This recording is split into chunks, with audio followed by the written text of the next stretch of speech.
Let's take another deep dive into the Gospel of John. As you can see by the scenery behind me, I'm once again on the road this week as I'm on vacation for a few days in beautiful New Hampshire on a nice sunny day. My hope in these videos, as always, is that they draw you into a deeper engagement and a deeper conversation with John's Gospel. If you haven't had a chance to view the previous videos, this is number 7 in the series. I encourage you to go back and walk through the beginning part of John's Gospel with us in these deeper dive videos. This week we'll be focusing on chapter 11.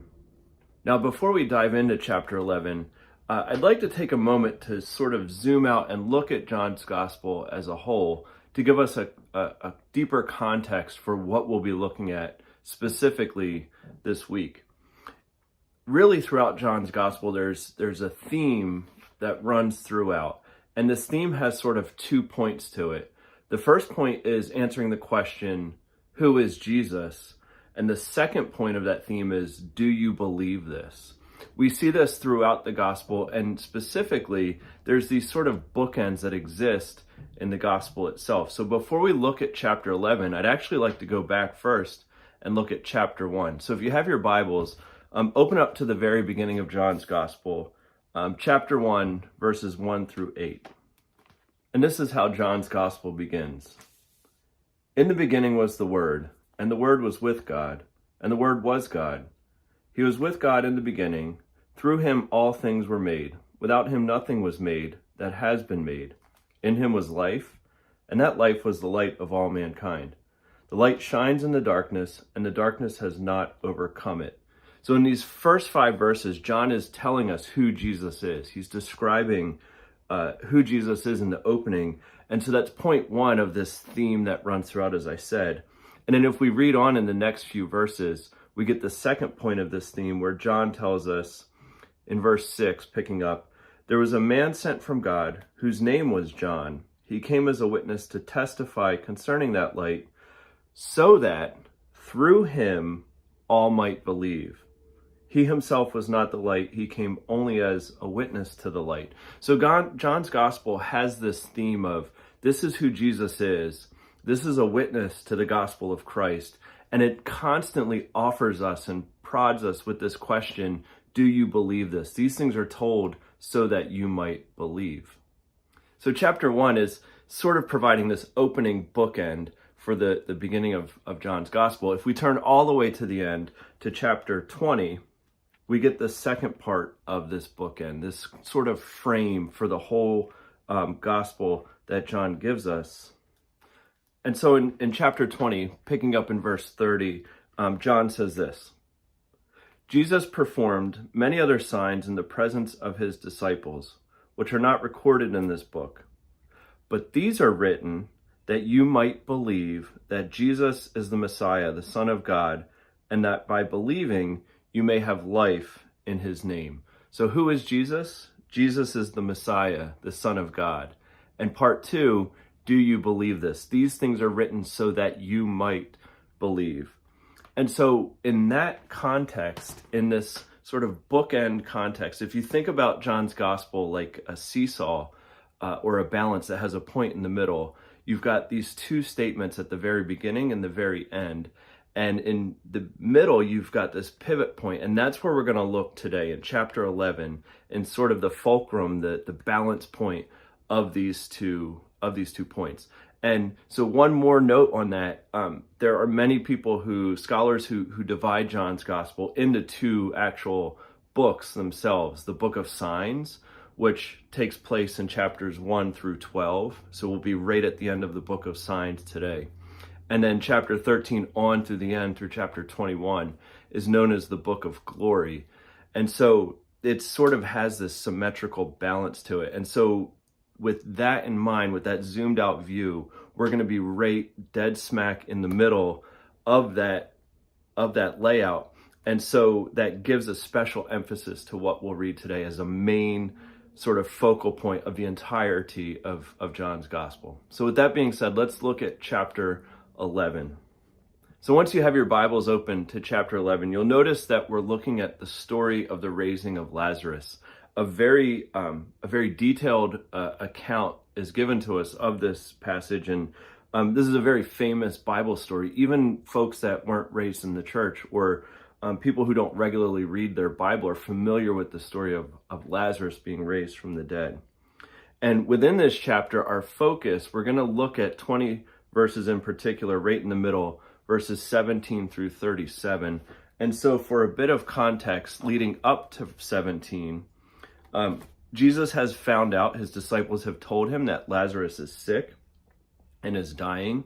And Lazarus' sisters, Mary and Martha, have issued a plea, have sent a request for Jesus to come quickly to heal him. Remember I said we're in the book of signs, and the raising of Lazarus is actually the 7th of 7 signs. And the previous 7 signs within them include things like healing the official son, the healing of the paralytic at the pool of Bethesda. And as we saw last week, the restoring of sight to the blind man. So there's this progression of healing, this known ability of Jesus to heal people, to make them whole. And so Mary and Martha issue this plea for Jesus to come. Jesus delays going, as we find out in the beginning of chapter 11, and he tells his disciples that this sickness, this will not end, but will proclaim God's glory. Now, there's a couple other little details in here that are very important to note, and that is mainly that Lazarus and Mary and Martha live in Bethany, which we're told is 2 miles outside of Jerusalem.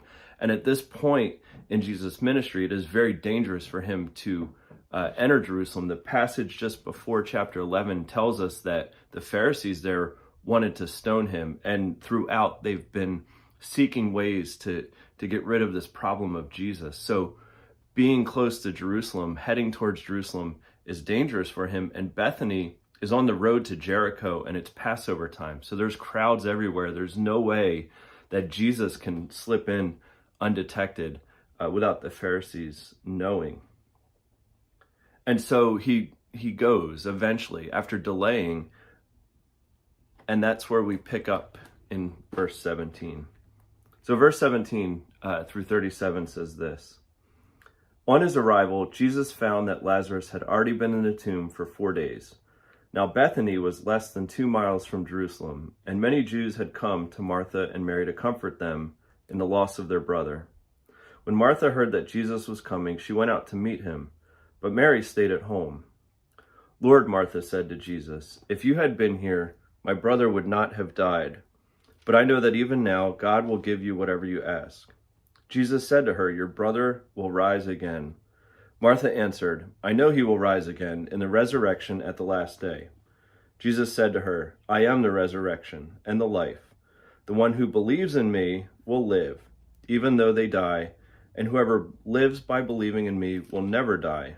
Do you believe this? Yes, Lord, she replied. I believe that you are the Messiah, the Son of God, who is to come into the world. After she had said this, she went back and called her sister Mary aside. The teacher is here, she said, and is asking for you. When Mary heard this, she got up quickly and went to him. Now Jesus had not yet entered the village, but was still at the place where Martha had met him. When the Jews who had been with Mary in the house, comforting her, noticed how quickly she got up and went out, they followed her, supposing she was going to the tomb to mourn there. When Mary reached the place where Jesus was and saw him, she fell at his feet and said, Lord, if you had been here, my brother would not have died. When Jesus saw her weeping, and the Jews who had come along with her also weeping, he was deeply moved in spirit and troubled. Where have you laid him? He asked. Come and see, Lord, they replied. Jesus wept. Then the Jews said, see how he loved him. But some of them said, could not he who opened the eyes of the blind man have kept this man from dying? And so from there it goes on to tell the account of how Jesus raised Lazarus from the dead. Now the interesting thing is, in this sign, in this 7th sign, the previous encounters with Jesus usually resulted in him performing the miracle and then a discourse or a discussion with those present afterwards. In this instance, the discussion happens before the raising of Lazarus.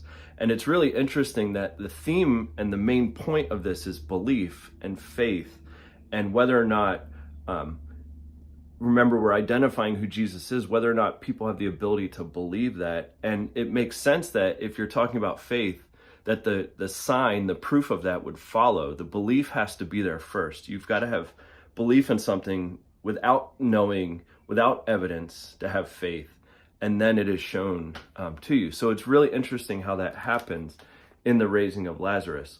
And to draw your attention specifically in this conversation that Jesus has with Martha really encapsulates this kind of two-pronged theme that I've been talking about.